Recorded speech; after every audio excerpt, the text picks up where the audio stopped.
คลิปนี้เนาะจะมาแนะนำการเพิ่มช่องใน YouTube เนาะก่อนอื่นให้เราเข้ามาที่แอป Chrome แล้วก็พิมพ์ youtube.com เข้าไปแล้วก็เสิร์ชหลังจากนั้นให้ติ๊กบน3จำแล้วก็มาใส่โหมดเดสก์ท็อปเมื่อใส่โหมดเดสก์ท็อปเรียบร้อยแล้วให้เป็นแบบคอมพิวเตอร์แล้วให้เราติ๊กไปที่account เก่าเราเนาะบนที่มีรูปบันช่องของเราเบื้องขวามือเนาะหลังจากนั้นให้มาที่ setting กดเข้าไปตั้งค่าเมื่อตั้งค่าปุ๊บแล้วมันจะมีคำว่า add or manage your channel คลิกเข้าไปเนาะติ้งหลังจากนั้นมันจะมีคำว่า create a channel เนาะก็คือ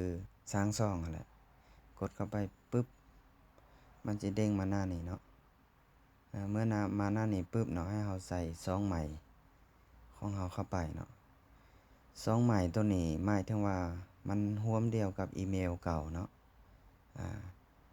แต่ว่าเราจะสามารถสร้างได้แบบหลายๆช่องโดยที่ว่าบ่ต้องเปลี่ยนอีเมลนะแล้วเราก็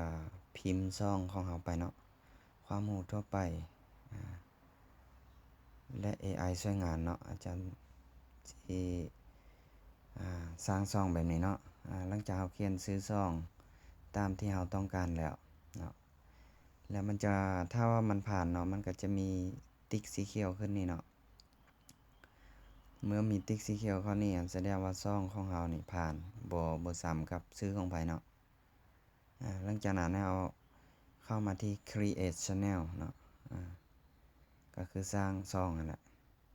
คลิกเข้าไปปุ๊บมันจะรอเนาะขึ้นกับเน็ตไวเน็ตช้าเนาะของแต่ละคน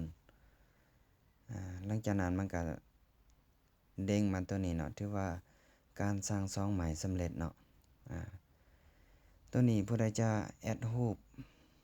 ผู้ใดกะเกียมรูปไว้แล้วเนาะจะแอดรูปเข้าไปก็ได้หรือจะมาแอดภายหลังก็ได้เนาะอันนี้แม่นจบในการสร้างช่องใหม่ในโหมดมือถือเนาะ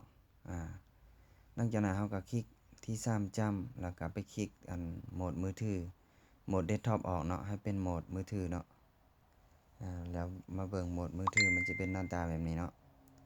หลังจากนั้นให้เราเบิ่งมันจะมีอยู่นี่เนาะช่องของเราจะเข้าไปปรับแต่งได้ตามใจที่เราต้องการเนาะอันนี้ก็ถือว่าการสร้างช่องใหม่แบบร่วมกับอีเมลเดียวเนาะมาวันนี้ถือว่าจบขอบใจ